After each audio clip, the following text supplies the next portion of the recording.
สบายดีเพื่อนๆมื้อนี้บ่าวเข้มพรก็มาเบิ่งรถดูดเพิ่นมาไถนาให้ดูดนาให้เนาะ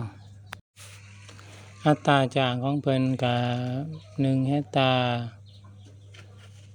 ทั้งดูดทั้งไถก็ประมาณ10 ล้านกีบเนาะปีนี้ก็เอาส่ำนี้ไปก่อนเพราะว่าก็เฮ็ดส่ำเงินเฮามีเนาะพี่น้องเนาะก็บ่ว่าไผกว่าสิได้แต่ละอย่างก็ต้องอาศัยความอดทนความพยายามดูดไว้เดือนนี้เดือนหน้าถ้าฝนตกมาก็สิไข่แหน่นะถ้าฝนบ่ตกก็บ่เป็นหยังเพราะว่าเฮาดูดแล้วต้นไม้มันก็ตายไปนำสินะอิหยังคันเฮาคิดซื่อๆคันเฮาบ่ลงมือเฮ็ดมันก็บ่ได้จักเทื่อบางเทื่ออันใดพอบืนได้ก็บืนไปอยู่บ้านนอกบ้านนาเฮาอาชีพมันก็อาชีพเดียวบ่รอดโตพี่น้อง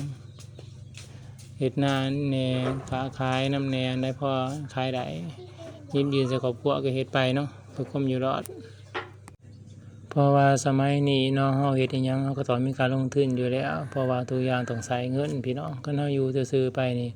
มันก็บ่มีความหมายหยังเฮาต้องกล้าลงมือเฮ็ดกล้าลงทุนว่าซั่นเถาะเฮาก็เฮ็ดส่ำแรงเฮานี่แหละเฮาก็บ่ได้เอาเกินแรงเนาะ